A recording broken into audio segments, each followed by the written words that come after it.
Nah, hari ini saudara kita masih lanjutkan serial khotbah kita tentang tahun percepatan. Nah, hari ini saya akan membahas seri yang berikutnya tentang tahun percepatan. Hari ini temanya adalah percepatan untuk menggunakan kesempatan yang ada. Siapa yang percaya hidup itu adalah kesempatan? Amin. Artinya selama saudara masih Tuhan izinkan hidup, berarti saudara masih punya kesempatan untuk hidup sesuai kehendak Tuhan. Yang siap katakan amin.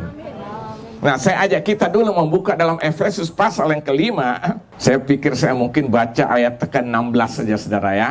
Nanti saudara di rumah baca ayat 1 sampai 21 supaya saudara mengerti betul tentang perikop ini. Judulnya hidup sebagai anak-anak terang. Artinya apa? Tuhan ingin kita hidup menjadi garam. Tuhan ingin hidup kita menjadi terang. Nah, kita bisa alami itu waktu kita menggunakan kesempatan yang Tuhan beri.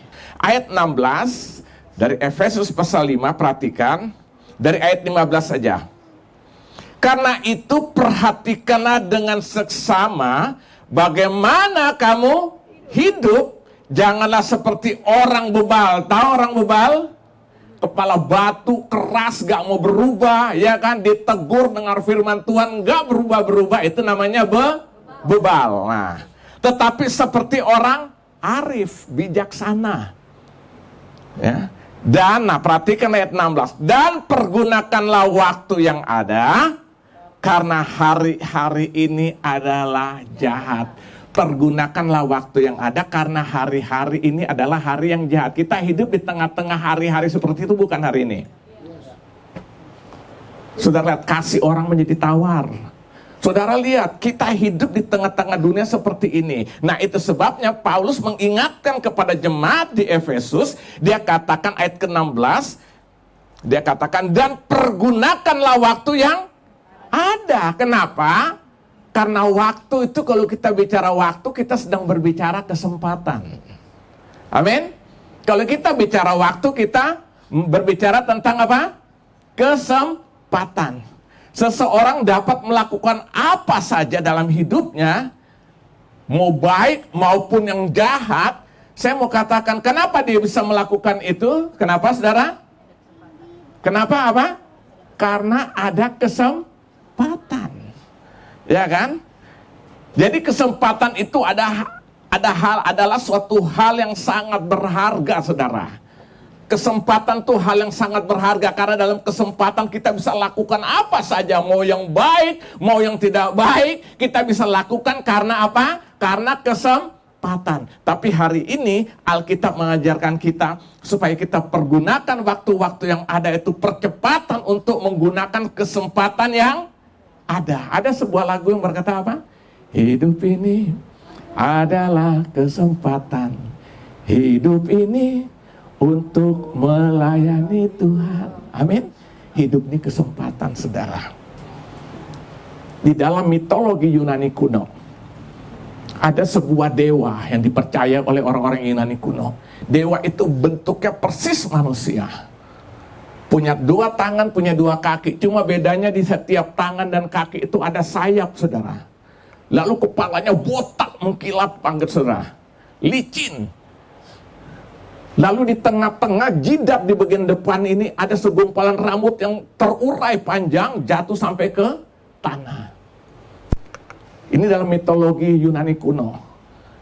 Lalu setiap orang ingin mencapai apa? Dewa itu ingin menangkap dewa itu. Kalau dia berdiri dari samping atau dari belakang, tidak akan bisa menggapai daripada apa? Dewa itu.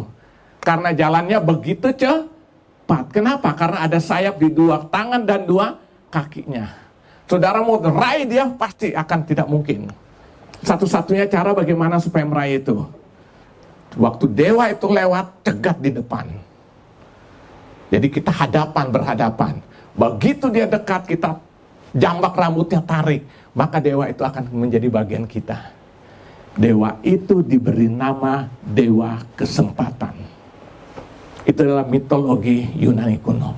Artinya apa?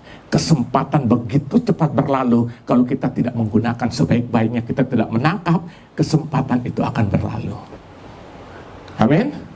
Nah, saya mau katakan, hidup ini kesempatan bukan? Maka ada satu ungkapan kata-kata bijak yang berkata demikian. Orang bodoh melewatkan kesempatan. Orang pintar menunggu dan menggunakan kesempatan. Tapi orang arif mencari dan menggunakan kesempatan. Makanya Paulus berkata tadi supaya apa? Engkau apa? Arif. Ya kan, saya ulangi lagi di ayat keberapa tadi? Ayat 15, karena itu perhatikanlah dengan seksama bagaimana kamu hidup. Jangan seperti apa? Orang bobal, tapi seperti orang arif. Orang arif mencari kesempatan, mengguna kesempatan yang ada. Orang pintar menunggu terus kesempatan. Orang bodoh melewatkan kesempatan. Hari ini pastikan kita menjadi orang-orang yang arif. Supaya kesempatan yang Tuhan beri, kita gunakan itu sebaik-baiknya di dalam kehidupan kita. Amin. Nah itu sebab dalam kitab Ibrani, surat Ibrani 15 ayat 3 situ dikatakan, hari ini kalau engkau mendengarkan suaraku, kata firman Tuhan, jangan keraskan hatimu. Saya mau tanya, hari ini kesempatan bukan? Hari ini kalau engkau mendengarkan suaraku, kata Tuhan, jangan keraskan hatimu. Dalam Wahyu 3 ayat 20, lihat aku berdiri depan pintu dan mengetoknya. Setiap orang yang mendengar suaraku dan membukakan pintu bagiku, aku akan masuk mendapatkannya, aku akan duduk dan makan-makan bersamanya. Ada satu persekutuan yang indah. Dia berdiri depan pintu yang mengetok. Kalau ada orang mendengar dan membukakan pintu, dia akan masuk. Saya mau tanya, ini kesempatan bukan? Kesempatan. Nah hari ini pastikan saudara, kita menggunakan kesempatan yang Tuhan beri bagi kita. Supaya kita menjadi orang-orang yang bijaksana. Amin. Kita tahu mengerti rencana Tuhan dalam kehidupan kita. Nah sekarang kita akan pelajari bersama-sama tindakan-tindakan seperti apa agar mengalami percepatan dalam menggunakan kesempatan yang ada. Maksudnya bagaimana kita menggunakan kesempatan yang ada tuh, apa yang harus kita lakukan gitu kira-kira saudara ya. Nah yang pertama saya pelajari, tindakan-tindakan seperti apa agar kita mengalami percepatan dalam menggunakan kesempatan yang ada, berarti tidak berlama-lama, supaya kesempatan itu begitu ada kita tangkap, lalu kita hidup di dalamnya. Yang pertama saya pelajari Alkitab, tindakan menjadi penurut-penurut Allah dalam kasih dan kebenarannya. Perhatikan ayat 1 sampai dengan ayat yang kedua. Dalam Efesus 5 tadi, perhatikan ayat 1 sampai dengan ayat kedua. Sebab itu jadilah apa? Penurut-penurut Allah, seperti anak-anak yang kekasih, dan hiduplah di dalam kasih, sebagaimana Kristus Yesus juga telah mengasihi kamu, dan telah menyerahkan dirinya untuk kita sebagai persembahan dan korban yang harum bagi Allah. Jadi yang pertama, ini berbicara tindakan untuk tidak hidup dalam, maksud saya di sini Alkitab mengajarkan supaya apa? Tindakan yang harus kita lakukan adalah tindakan menjadi penurut-penurut Allah di dalam kasih dan kebenaran. Artinya apa? Artinya kita hidup di dalam kasih Kristus dan di dalam firman-Nya. Jadi yang saudara lihat sini saudara, tindakan harus kita lakukan supaya kita menggunakan kesempatan yang ada. Yang pertama, kita harus menjadi penurut-penurut Tuhan, menurut-penurut Allah di dalam hidup, di dalam kasih dan kebenarannya. Artinya hidup dalam kasih Kristus dan di dalam firman-Nya. Nah orang yang menggunakan kesempatan yang ada, dia akan terus hidup di dalam kasih Tuhan, dan dia terus hidup di dalam kebenaran firman Tuhan ini.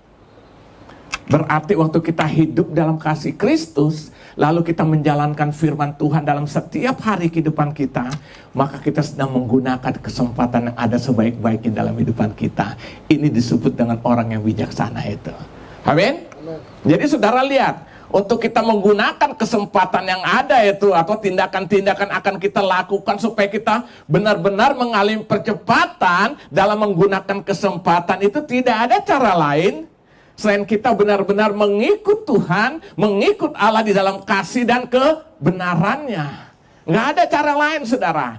Coba saudara buka dalam Matius 5 ayat 48. Ini sering saya ucapkan sekali hal ini. Karena itu haruslah apa? Kamu sempurna. Sama seperti Bapakmu yang di surga adalah sempurna. Saudara tahu, penekanan sempurna ini bukan sempurna dalam perbuatan seperti orang-orang ajarkan supaya kalau engkau bisa baik di hadapan Tuhan lewat perbuatan, itu nggak mungkin, saudara. Tapi penekanan kesempurnaan yang Yesus ajarkan itu hidup sempurna di dalam kasih Tuhan. Kenapa Yesus minta itu? Kenapa? Karena dia sudah berikan kasih itu bagi saudara dan saya. Jadi layaklah kalau dia minta. Makanya Petrus setelah dia bertobat, sebelum dia mengembalakan yang Tuhan percayakan jemaat yang digembalakan, Tuhan panggil Petrus dan 3 pertanyaan sama berulang-ulang. Simon anak Yohanes, apakah engkau mengasihi aku? Apa jawab Petrus? Ya Tuhan, aku mengasihi engkau. Yesus tanya kedua kali, Simon anak Yohanes, apakah engkau mengasihi aku? Ya Tuhan, aku mengasihi engkau. 3 kali dia tanya lagi, Simon anak Yohanes, apakah engkau mengasihi aku? Petrus menangis dan bilang, engkau tahu isi hatiku. Kenapa Yesus minta hal itu? Karena mutlak orang yang hidup mengikut Yesus harus hidup di dalam kasih dan kebenaran firman-Nya. Amin. Makanya dalam Mazmur 119 ayat 105, itulah kitab yang paling ada di tengah-tengah Alkitab. Mazmur 119 ayat 105. Firman-Mu pelita bagi kakiku, terang bagi jalanku. Nah saudara, bayangkanlah hidup tanpa firman, itu berarti kita sedang hidup di dalam kegelapan, nabrak sana nabrak sini. Amin. Jadi saudara, tidak ada cara lain supaya kita menggunakan kesempatan yang ada, yang sekarang masih Tuhan izinkan itu. Tidak ada cara lain selain kita hidup dalam penurutan hidup kita kepada Allah dan firman-Nya. Saya percaya kalau kita lakukan, kita sedang ada dalam percepatan hidup. Untuk apa? Menggunakan kesempatan yang Tuhan siapkan bagi kita. Amin. Makanya saudara lihat di sini, ini yang pertama. Jadi tindakan yang harus kita lakukan supaya benar-benar nyata kita menggunakan itu supaya mendapatkan kesempatan itu. Jadilah penurut-penurut Allah dalam kasih dan kebenarannya. Artinya kita hidup dalam kasih Kristus dan kita hidup dipimpin oleh firman-Nya melalui karya Roh Kudus. Amin. Nah saya percaya inilah orang-orang yang menggunakan kesempatan yang baik. Saudara nggak tahu sampai kapan saudara hidup. Saudara berani jamin hidupmu besok masih hidup? Siapa berani pastikan besok masih hidup? Siapa yang pastikan tahun depan masih hidup? Atau lebih ekstrimnya, siapa berani yakinkan bahwa Yesus datang masih sekian puluh ribu tahun yang lalu? Nggak ada yang tahu. Yesus bisa datang kapan saja. Amin. Tapi jangan saudara sesatkan nanti. Saudara bilang, saya bilang Yesus datang besok. Enggak. Artinya apa? Tuhan Yesus datang itu tidak ada yang tahu. Amin. Dia bisa datang hari ini, dia bisa datang nanti sore, dia bisa datang besok, kita nggak tahu. Tapi pasti dia akan datang. Pertanyaannya, sudahkah kita menggunakan kesempatan hidup yang Tuhan beri bagi kita untuk hidup bijaksana di hadapan Dia? Ini menjadi pertanyaan.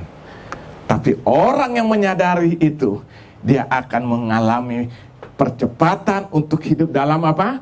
Menggunakan kesempatan yang ada. Hari ini saudara dengar firman Tuhan, pergunakan kesempatan itu sebaik-baiknya. Amin. Supaya seluruh janji berkat Tuhan akan kita nikmati. Itu yang pertama saudara. Yang kedua, tindakan seperti apa? Yang kedua saya pelajari Alkitab, tindakan untuk hidup tidak dalam kecemaran jasmani dan rohani. Perhatikan di ayat yang ketiga dan keempat. Tetapi percabulan dan rupa-rupa kecemaran atau keserakahan disebut saja pun jangan di antara kamu sebagaimana sepatutnya bagi orang-orang apa? Orang-orang kudus. Ayat keempat. Demikian juga perkataan yang kotor, yang kosong, yang sembrono, karena hal-hal ini tidak pantas, tetapi sebaliknya ucapkanlah syukur. Jadi yang kedua, tindakan seperti apa yang aku harus lakukan supaya aku mengalami percepatan, untuk mengalami percepatan dalam menggunakan kesempatan yang ada yang masih Tuhan berikan. Yang kedua, tindakan untuk tidak hidup dalam kecemaran jasmani dan kecemaran rohani. Apa itu kecemaran jasmani, saudara? Kecemaran jasmani itu hidup dalam dosa. Tadi kan Alkitab katakan ya, percabulan, pokok hal-hal yang lain. Jadi kecemaran jasmani, hidup dalam dosa, apapun jenis dosa itu harus kita tinggalkan. Karena kalau tidak kita tinggalkan, kita sedang ada dalam pandangan Tuhan, kita sedang dalam kecemaran. Itu yang dimaksud kecemaran jasmani. Yang kedua, kita supaya tidak hidup dalam kecemaran jasmani. Dan yang kedua, kecemaran rohani. Apa itu kecemaran rohani? Itu hal-hal, perkara-perkara yang bertentangan dengan iman Kristen yang kita jalani. Saya beri contoh saudara ya. Hal-hal yang lain lah, pokok hal yang bertentangan gitu. Misalnya saudara masih percaya hal-hal yang aneh-aneh, yang lain-lain. Selain Kristus percaya yang lain, percaya berhala, percaya okultisme, percaya apa lagi? Macam-macam. Ini disebut dalam istilah teologi, disebut dengan sinkritisme. Kita percaya Tuhan Yesus, tapi masih percaya yang lain-lain. Alkitab katakan dongeng-dongeng nenek-nenek tua. Ya kan mesti percaya gitu kan, kadang banyak orang Kristen. Saya beri contoh yang ekstrim. Kalau ada orang meninggal, masih harus merayakan 3 hari. Harus merayakan 7 hari. Harus merayakan 40 hari. Di mana ayatnya? Akhirnya dikerjain sama setan. Karena kita percaya, kita bikin ibadah umpama kan. Tentu lihat, dia nampak loh. Misalnya bapak yang meninggal lagi duduk di belakang. Saya mau tanya, itu benar nggak roh bapak yang meninggal tuh? Saya mau tanya, benar nggak? Mana ada Alkitab mengajarkan gitu? Orang yang mati dalam Tuhan, dia ditampung satu tempat yang bernamanya Firdaus. Ingat orang yang disalib bersama Yesus? Yang satu caci maki Yesus, yang satu bilang, Yesus kalau engkau datang sebagai raja, ingatlah akan aku. Apa kata Yesus? Hari ini juga engkau bersama aku di Firdaus. Orang yang mati dalam Tuhan, rohnya sudah ditampung di Firdaus untuk menunggu kedatangan Yesus yang kedua kali. Yang mati di luar Kristus ditampung di mana? Ini namanya Hades. Jadi kalau yang muncul-muncul tuh siapa itu? Setan, dibohongin kita. Makanya Alkitab katakan bapak segala pendusta itu setan. Saudara semakin percaya semakin dikerjain. Nah ini salah satu contoh. Saya tidak melarang saudara kalau misalnya ada yang keluar meninggal kita bikin acara perayaan. Tapi bukan karena terikat dengan seperti itunya. Kita mengucap syukur, kita mengadakan ibadah umpama untuk memberi penghiburan bagi keluarga yang ditinggal. Amin. Itu Alkitab ajarkan seperti itu. Nah ini contoh yang disebut dengan sinkritisme. Ya kan? Ada lagi gatal tangan.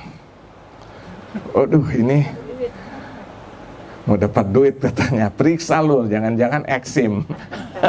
Ya lagi pergi ke kuburan, ngomong-ngomong kayak orang apa gitu ya kan. Masih ada saudara seperti kayak gitu. Kita jujur katakan, nah ini harus ditinggalkan. Ini yang Alkitab katakan itu disebut dongeng nenek-nenek tua. Tanpa sadar kita terperangkap dengan namanya sinkritisme. Percaya Tuhan, percaya Yesus, tapi masih mempercayai hal-hal yang lain di luar Yesus. Sekali Yesus, tetap Yesus, hanya satu-satunya Yesus. Amin. Nah ini membuat kita akan menggunakan kesempatan itu sebaik-baiknya. Supaya apa? Kita tinggalkan semua kecemaran. Baik kecemaran jasmani tadi Alkitab katakan, di situ dikatakan ayat yang ketiga apa? Tapi percabulan dan rupa-rupa kecemaran atau keserakahan disebut saja pun, bayangkan disebut saja pun apa?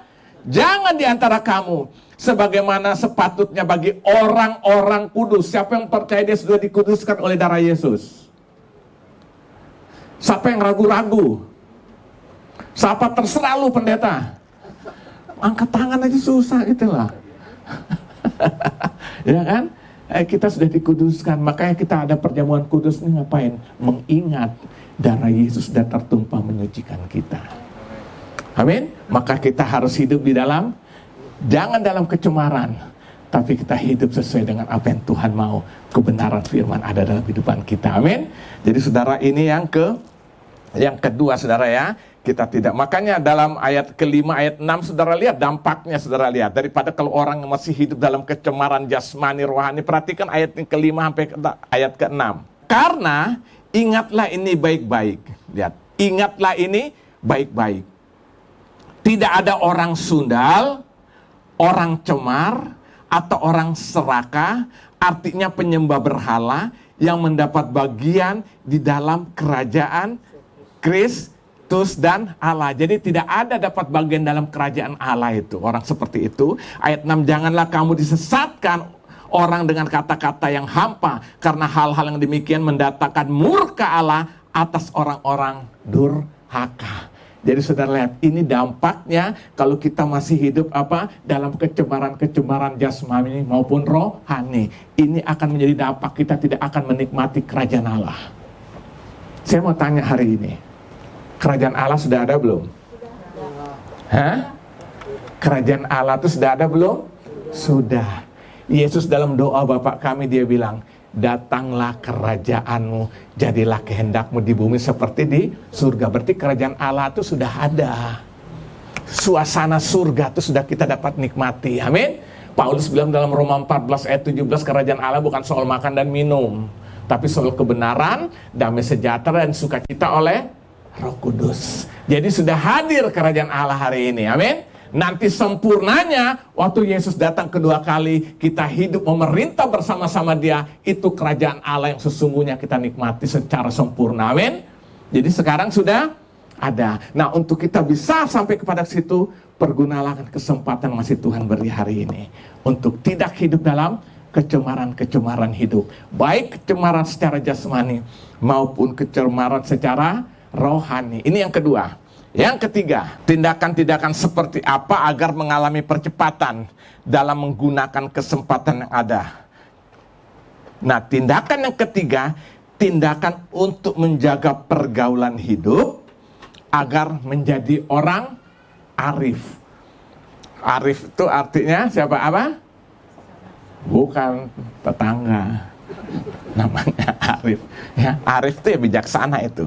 Perhatikan ayat 7-15, saya akan baca hal ini. 7-15, sebab itu janganlah kamu berkawan dengan mereka. Siapa ini mereka?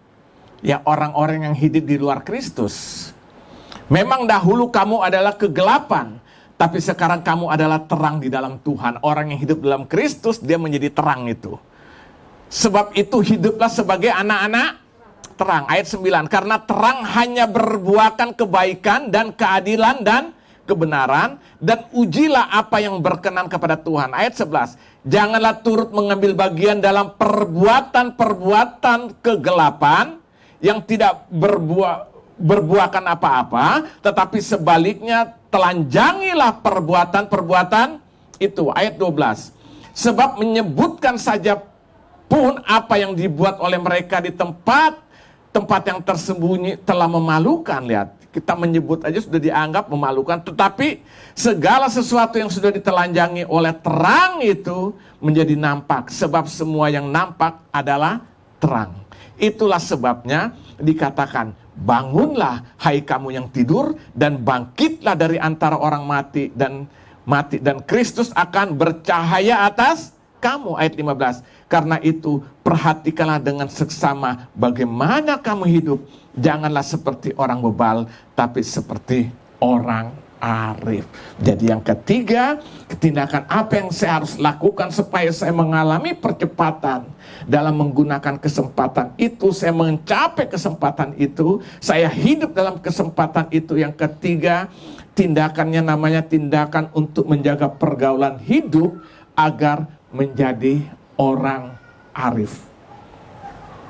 Coba saudara buka dulu 1 Korintus 15 ayat 33. Jadi saudara lihat, pergaulan itu menentukan siapa kita. Pergaulan itu akan mempengaruhi siapa kita. Coba buka 1 Korintus 15 ayat 33. Janganlah apa? Kamu sesat. Pergaulan yang buruk merusakkan kebiasaan yang baik. Jadi pergaulan itu menentu siapa kita. Pergaulan itu sangat berpengaruh terhadap kehidupan kita. Hidupnya hanya dua hal yang terjadi. Kalau saya tidak mempengaruhi, saya dipengaruhi. Jadi waktu saya hidup di lingkungan, katakan apalagi itu lebih banyak satu kelompok, cuma kita sendiri di tengah-tengah kelompoknya gak benar, pasti kita akan terseret. Saya berani pastikan ini. Makanya orang yang pertama kali dia waktu bertobat terima Yesus, gairah untuk kumpul tuh kadang-kadang udah mulai agak hilang, saudara. Tidak tertarik, saudara. Karena apa? Gelap dan terang apa? Tidak bisa bersatu, saudara. Hasil penelitian mengatakan 58% hidup manusia itu dipengaruhi oleh pergaulan atau lingkungan, saudara. Nah, itu sebabnya sini Paulus bilang kepada jemaat di Efesus supaya benar-benar mereka itu apa? Menjaga pergaulan hidupnya agar apa? Mereka menjadi orang yang arif, orang yang bijaksana. Orang yang arif, yang bijaksana, dia selalu memperhatikan dengan siapa dia hidup, dengan siapa dia bergaul. Dia tidak mau terkontaminasi untuk hal-hal yang negatif. Ada satu cerita, saudara. Ini seorang pendeta, seorang gembala. Nah, gembala itu senang piara burung.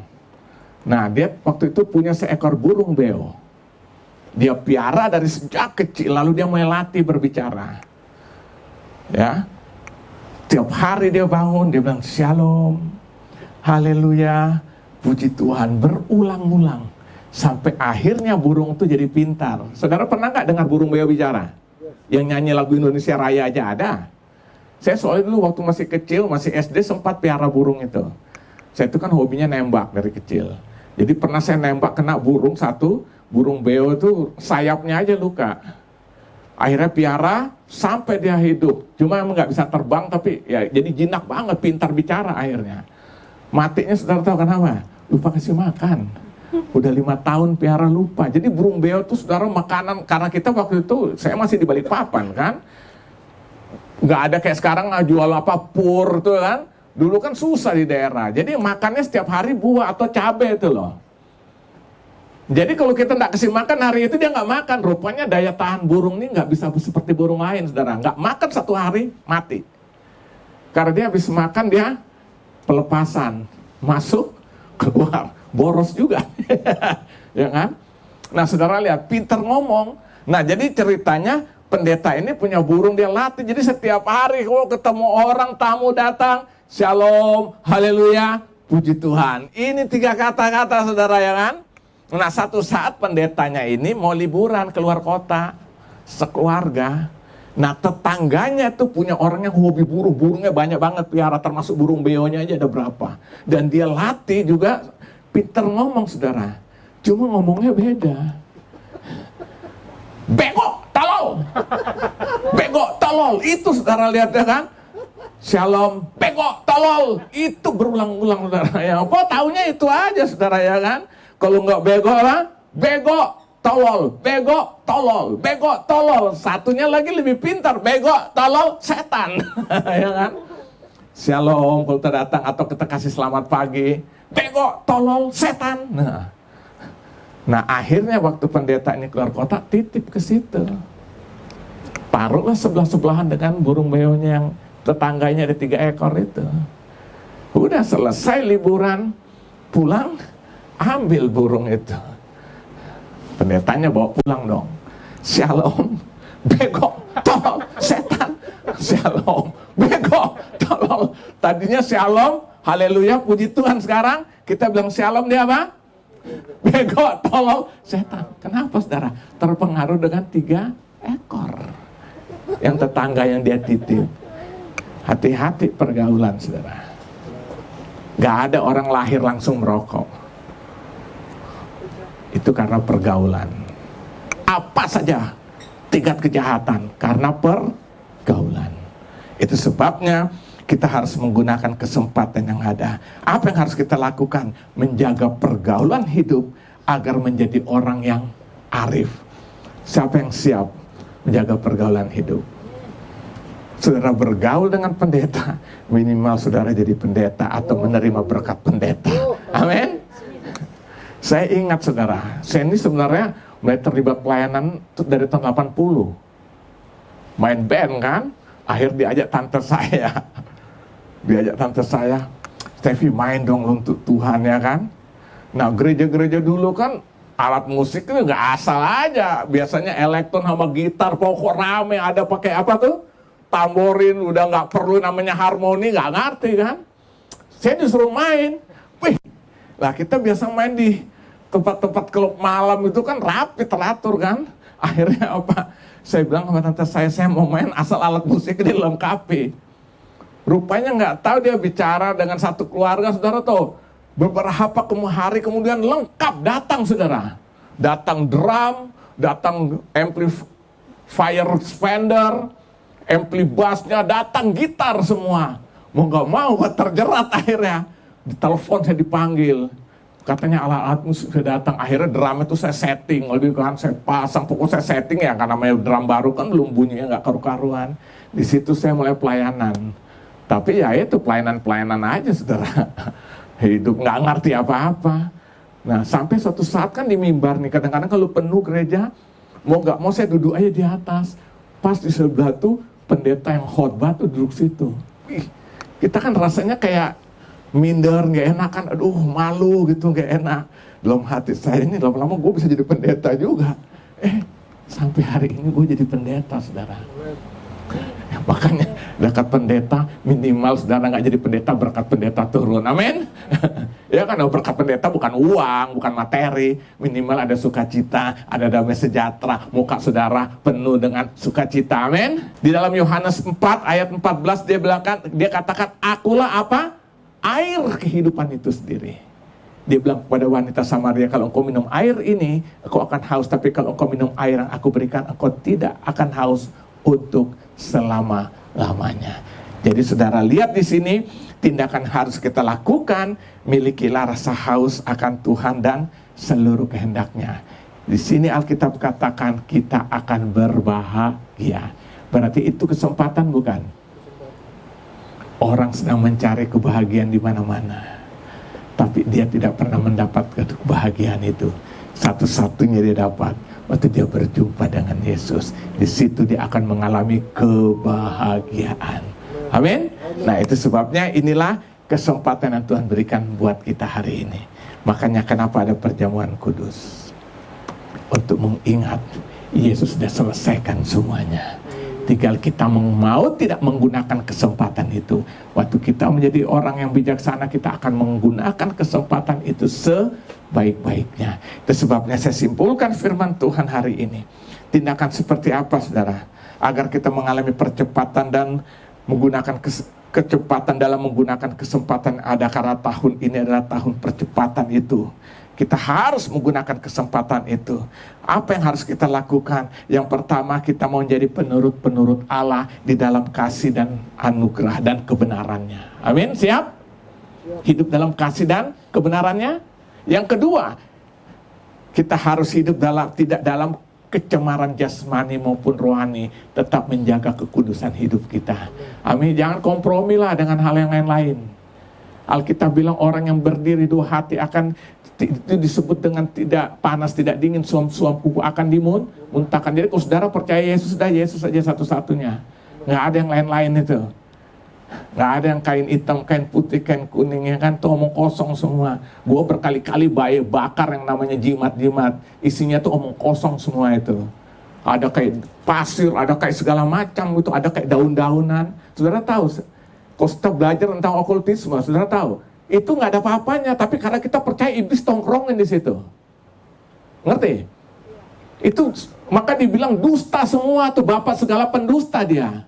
Jadi kalau kita percaya sesuatu, wah ini dia percaya, dia kan tahu, dia tongkrongin itu.